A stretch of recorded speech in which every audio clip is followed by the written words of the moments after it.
साथियों को मेरा सलाम। ये सुनते हुए बड़ी अफसोस हो रही है कि सेंट्रल में मोदी सरकार जितने भी इलेक्शंस तो जीतती हैं बिना कोई धांधली करे बगैर, बिना कोई गड़बड़ करे बगैर और ईवीएम और मुख्तलिफ़ चीज़ों में वो इन्वॉल्व होती है। उसका एक जीता जाता एक मिसाल है जो कि चंडीगढ़ में मेयर के इलेक्शन में प्रेसाइडिंग ऑफिसर मसीह जो बीजेपी का कॉरपोरेटर है उसको प्रेसाइडिंग ऑफिसर बनाकर वहाँ पर बिठाकर अपना काम अंजाम देने के बाद से, अपना एजेंडा पूरा करने के बाद से बिठाए। तो उन्होंने जब बैलेट में जब वोट्स डाले हैं कि तो इसमें तो खुल्लम खुल्ला ये बात पहले वाज़ेह हो चुकी थी कि आम आदमी पार्टी मेयर बनाने जा रही है कि वहाँ के, मगर इन्होंने जो बैलेट पेपर जो होते हैं आठ बैलेट पेपर्स को उन्होंने निशानदेही करके उसको इनवैलिड कर दिया बिना कोई वजह के, ताकि बीजेपी का कायद मेयर बन जाए वहाँ पर। तो ये सब चीज़ लोग देख रहे थे, टीवी में देख रहे थे। वहाँ पर एक कैमरा लगा हुआ था, कैमरे में कैद हो गए वो जो हरकतें कर रहे हैं, क्या कर रहे हैं, धांधलियाँ कर रहे हैं, तो पता चला। फिर बाद में इस बात जाके सुप्रीम कोर्ट में जब ये बात जाकर इनकी धांधलियाँ और इनके जो हरकतों को ले जाकर सुप्रीम कोर्ट में पेश किया गया, तो सुप्रीम कोर्ट इस बात को इमीडिएटली कंसिडर करते हुए वो पूरा वहाँ की कैमरा और दीगर चीज़ों को पूरा मंगा के तहक़ीक़ करके वो मसीह को नोटिस दिए और आप पार्टी को वहाँ पर नया मेयर मुकर्रर कर दिए। यानी कि इससे ये पता चलता है इलेक्शन में, चाहे वो मेयर का इलेक्शन हो, चाहे कॉरपोरेटर हो, चाहे एमएलए हो, चाहे एमपी हो, बहरहाल ये लोग कभी कोई ना कोई गलत रास्ता इख्तियार करके जीतना चाहते हैं ये। जी साहब, को वक्फ बोर्ड के चेयरमैन का ओहदा लिया गया, उसके ऊपर क्या है तो कई साल 950 साल के बाद कांग्रेस का वक्फ बोर्ड का चेयरमैन बना। जी हाँ, ये बड़ी खुशी की बात है कि ये हमारे honourable chief minister Shri Revanth Reddy साहब की मेहनत है।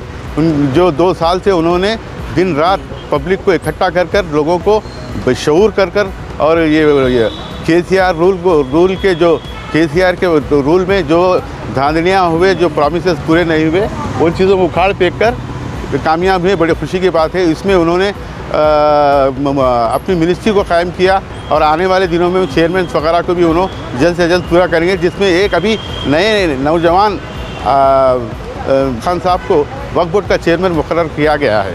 तो अभी हम उनसे ये बहुत बड़ी उम्मीदें रखे हैं। हमारे चेयरमैन साहब से गुजारिश है कि वो अपने जितने भी वक्फ प्रॉपर्टीज़ है वो पर्सनल केयर लेकर वो पुरानी चीज़ों को, माजी में अगर कोई गलत चीज़ें हुए हैं तो उसको बिल्कुल इंक्वायरी कराएँ और उसको सामने रखें और पूरे जितने भी नाजायज़ कब्ज़े हुए हैं उन चीज़ को हटाने की पूरी कोशिश करें। ये हम उनसे नेक तमन्नाओं की ख्वाहिश करते हैं और ये काम जल्द से जल्द रूबे अमल लाए और रूबे अमल के लिए फ़ायदेमंद चीज़ होगी और अल्लाह भी इसमें खुश होगा कि उसके घरों को, उसकी जायदादों को हिफाजत करने की वजह से आपको भी उसका अजर मिलेगा, सबको उसका अजर मिलेगा। आप जुडिशल कमिश्नर का अमल कायम करते हुए हाँ, जुडिशल पावर भी इंशाल्लाह जल्द से जल्द हमारे रेवंत रेड्डी साहब इस बात का कायल हैं कि वो जल्द से जल्द जुडिशल पावर वक्फ बोर्ड को देंगे। वो उसके ऊपर काम हो रहा है। वो साहब, आज 5 स्कीमों में शायद ऐलान कर दिया कि रेवंत रेड्डी साहब जल्द से जल्द ये स्कीम चालू कर दिया जाएगा, यूनिट और जो गैस सिलेंडर का। हाँ जी हाँ 200 यूनिट जो हमारे 6 गारंटियों में जिसका जिक्र हुआ है वो जल्द से जल्द इसी महीने में वो 200 यूनिट फ्री दिया जाएगा।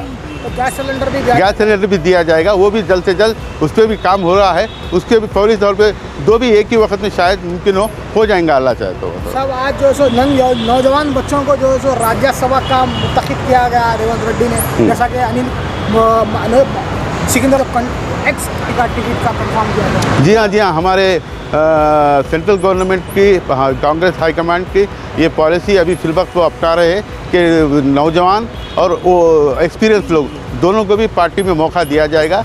इसलिए जो अंजन कुमार के साहिबजादे जो अनिल कुमार हैं वो काबिल डीसीसी प्रेसिडेंट थे, मुख्तलिफ ओहदों पे थे। उन्होंने अच्छा काम किया है और उन पर ये उम्मीद करके उनको राज्यसभा भेजें ताकि वो अपनी बात मजबूती से रख सकें वहाँ पर कि जो प्रॉब्लम्स हो रहे हैं, हिंदुस्तान फेस कर रहा है, उसको रख सके। इसलिए नौजवान और साथ ही साथ ये बड़ी और खुशी हो रही है, मसरत की बात है कि हमारे पुराने कायद जो मजबूत आयरन लेडी रेणुका चौधरी जो कि खम्मम से खम्मम से ताल्लुक़ रखते हैं, उनको भी राज्यसभा मेंबर दिया गया है। और उनसे मैंने कल मुलाकात करके ख्वाहिश की कि मैडम आपने बहुत माजी में बहुत अच्छा काम किए हैं, इस टाइम आप मजबूती से अपना पक्ष रखना है, ये टाइम आप मोदी और उनके गलत चीज़ों को आप उजागर करना है और हमारी पार्टी को, कांग्रेस पार्टी को वापस लाना है पावर के अंदर। तो उन्होंने इस तमाम इस बात के लिए कि डेफिनेटली वो she will try her best करके वो मुझे वादा किए हैं। 3 साल से खिदमत अंजाम दे रहे सब मैं- कांग्रेस पार्टी में। 91 से मैं खिदमत अंजाम दे रहा हूँ कांग्रेस पार्टी। पहले यूथ कांग्रेस में था, जनरल सेक्रेटरी। हमारे शिव शंकर पी सुधु कुमार साहब के साथ में काम किया मैंने। उसके बाद मैं फिर इधर TPCC में आया।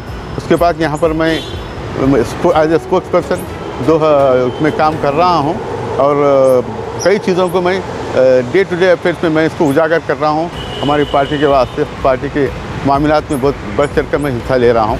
एज ए रेड्डी साहब कल एक प्रोग्राम किए हैं कोलंगल में, उनकी आबाई वतन है वो, और बहुत ही खुश हो रहे थे। वो अपनी पुरानी यादों को याद कर रहे थे और वहाँ पर लेडीज़ को बहुत बड़े बड़े उनको वादे किए हैं और ये बता रहे हैं कि भाई आप उनको हर औरत को लेडीज़ बनाएंगे, सेल्फ उनको मोटिवेट करेंगे। और औरतों के लिए बहुत इदारे वहाँ पर कायम हुए हैं, उसमें बहुत बड़ा उनका ताउन रहेगा और वहाँ पर उन लोग को लोन दिया जाएगा।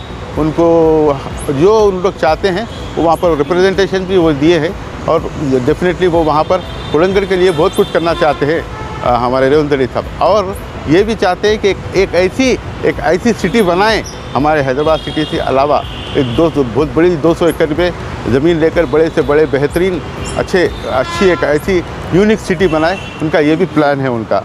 रेवंत रेड्डी साहब 11 टीचरों की ये करते हुए मुझे खुशी, ऐलान करते हुए खुशी, 11,000 टीचरों की उसको एम्प्लॉयमेंट देने का उन्होंने वादा किया है और अनकरीब उसके ऊपर काम हो रहा है। वो भी दे दिया जाएगा।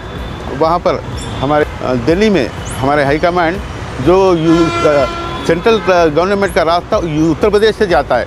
इतने साल उत्तर प्रदेश में बहुत ज़माने से हमारी कांग्रेस पार्टी वहाँ पर ज़मीन पे नहीं है मगर उनका कैडर है, तो वहाँ पर बहुत अच्छी बात है। वहाँ पर एक समाजवादी पार्टी और कांग्रेस पार्टी दोनों मिलकर वहाँ पर इतिहाद हो गया है, लड़ेंगे और इंशाल्लाह मोदी को वहाँ से हराएंगे। वहाँ एज ए स्पोक्स पर्सन हूँ मोहम्मद अहमद अली।